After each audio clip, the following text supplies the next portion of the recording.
وما امروا الا ليعبدوا الله مخلصين له الدين. اللہ فرماتا ہے لوگوں کو حکم نہیں دیا گیا مگر یہ کہ وہ اللہ کی عبادت کریں تو خالص اسی کے لیے، خالص اس کے لیے کہ کسی اور کو شریک نہ کریں.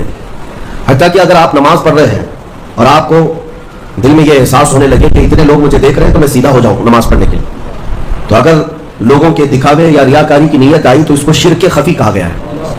یہ چھوٹا شرک ہے، چھپا ہوا شرک ہے، عام گناہ کی بات نہیں، شرک کی بات کر رہا ہوں. کیونکہ خالص اللہ تعالیٰ کے لیے جو عبادت ہونی تھی اس میں تم نے دوسروں کو بھی شریک کر لیا ہے.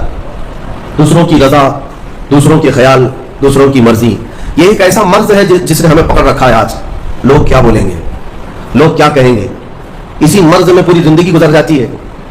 ڈھنگ کے طریقے اپنا نہیں پاتا ہمارا نوجوان صرف اسی بات پر کہ لوگ کیا بولیں گے. ٹوپی پہننے میں شرم آتی ہے کہ لوگ کیا بولیں گے، داڑھی رکھنے میں شرم آتی ہے لوگ کیا بولیں گے. لوگ کچھ نہیں بولیں گے، جب تم مرو گے تو صرف انا للہ بولیں گے اور کچھ نہیں. انا للہ و انا الیہ راجعون، اس کے علاوہ کیا کہیں گے آپ کے مرنے کے وقت. میرے عزیزوں، لوگوں کے احوال اور ان کے قوائف الگ الگ ہیں.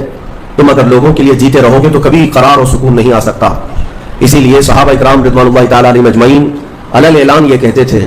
حضرت خبیب ابن عدی جب پھانسی پر چڑھائے گئے، سولی دی جا رہی تھی اور انہیں مکہ والے پتھر مار رہے تھے، تب انہوں نے اعلاناً یہ کہا تھا کہ مجھے اس بات کی پرواہ نہیں کہ لوگ مجھے کیا کیا گالیاں دے رہے ہیں، مجھے اس بات کی پرواہ نہیں کہ تم میرے ہاتھ کاٹ رہے ہو، ناک کاٹ رہے ہو، کان کاٹ رہے ہو اور گلا کاٹنے والے ہو، مجھے اس بات کی پرواہ نہیں، لیکن مجھے اس بات پر فخر ہے کہ میں مر رہا ہوں تو اللہ کی رضا میں مر رہا ہوں. میں اگر دنیا سے جا رہا ہوں تو حالت اسلام میں جا رہا ہوں، اس بات کا مجھے فخر ہے. عزیزان گرامی وقار، اسی بات کی آج ضرورت ہے کہ آپ کیا پہن رہے ہیں، کیا کھا رہے ہیں، کس طرح چل رہے ہیں، کس طرح بیٹھ رہے ہیں، یہ لوگوں کے لیے نہیں ہے.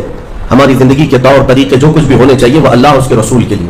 ایک حدیث میں آپ کو بتاتا ہوں جس کا آخری والا حصہ گفتگو کا اصل مقصد ہے. ایک بار رسول پاک صلی اللہ تعالیٰ علیہ وسلم مجلس میں بیٹھے صحابہ کے، ایک اجنبی شخص آیا، مجلس میں آیا، آ کر کے سیدھے حضور پاک صلی اللہ علیہ وسلم کے قریب بیٹھ گیا. اتنا قریب کہ اپنے گھٹنے حضور کے گھٹنے سے لگا لیا، قریب سے قریب ہو کر بیٹھا. صحابہ اکرام اور بھی مجلس میں تھے، سب دیکھ رہے تھے. اور وہ اجنبی جو شخص آیا تھا اس کو کوئی بھی پہچانتا نہیں تھا. اس نے آتے ہی سوالات کرنا شروع کیا. سب سے پہلے اس نے پوچھا مل ایمان، ایمان کسے کہتے ہیں؟ رسول پاک صلی اللہ تعالیٰ علیہ وسلم نے جواب دیا اس بات کا اقرار کرو کہ اللہ تبارک و تعالیٰ کے سوا کوئی معبود نہیں، محمد صلی اللہ تعالیٰ علیہ وسلم اللہ کے رسول ہیں. فرشتوں پر اور اللہ کی کتابوں پر، رسولوں پر، تقدیر پر، قیامت کے دن پر اور مرنے کے بعد دوبارہ زندہ ہونے پر یقین رکھنا. اس اجنبی شخص نے پوچھا مل اسلام، پھر اسلام کیا ہے؟ حضور پاک صلی اللہ علیہ وسلم نے اس کا بھی جواب دیا، اللہ کی وحدانیت اور محمد صلی اللہ علیہ وسلم کی رسالت کا اقرار کرنا، نماز پڑھنا، روزے رکھنا رمضان کے، زکوٰۃ دینا مالک نصاب کو اور حج کرنا صاحب استطاعت کو، یہ اسلام ہے.